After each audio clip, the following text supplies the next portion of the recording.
Does Islam allow child marriage? Let's find out.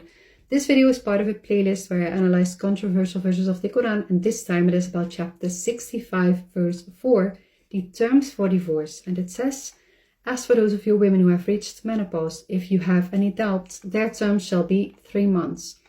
Also for those who have not yet menstruated. As for those who are pregnant, their term shall be until they have delivered." Now, people who want to criticize Islam will say this part, those who have not yet menstruated, is talking about little girls pre-puberty, right? Now, is that actually accurate?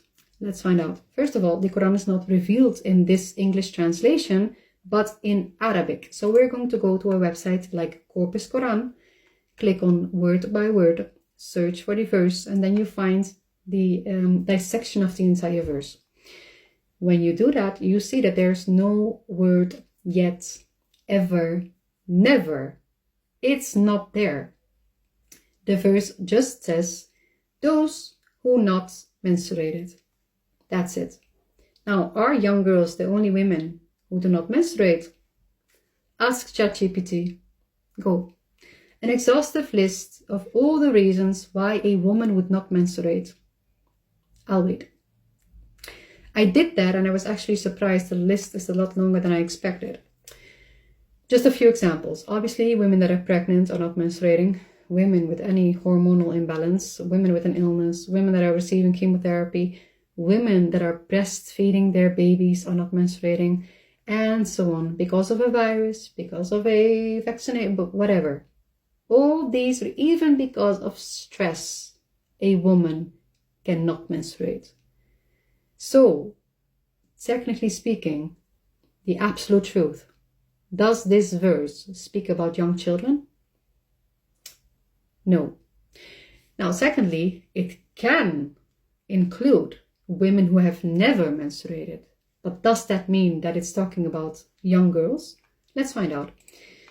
The website Statista, a study about the age at which women in the United States reported having their first menstruation as of 2023. When you see, here you will see that from the responders, about more than 15% had their first menstruation at the age of 15 or later. Now, is that a young girl?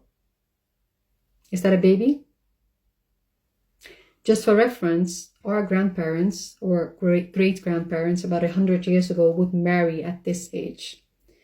So if these numbers were also the same 100 years ago, that means that 10% of our grandmothers would have married before they had their first menstruation. Does that mean that child marriage was allowed? So, if you want to analyze or criticize Islam, do it from the right resources and do it with sincerity. Because if you just want to confirm your perverted bias, then yeah, you're not going to actually reach the truth. Now, you might ask yourself the question, like, why is it then written like this, right? Like, why does it not specify? Because there's an important verse that clarifies this. It is in chapter 3, verse 7, where it says, God revealed to you the book in which there are clear verses. These are the foundation of the book. And there are ambiguous verses that you can interpret in different ways. But only those with sickness in their hearts will follow the unspecific part. So these verses are also a test to see if you have sickness in your heart. Like anyone with normal morals and ethics will understand what this is talking about. Only those with perversion in their heart will go and follow that unspecific part, you know? So that is the reason why you find verses like that. They are part of the test.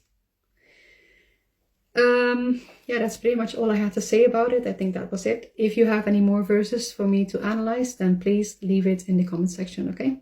Assalamu alaikum wa rahmatullahi wa barakatuh. May God bless you. Bye.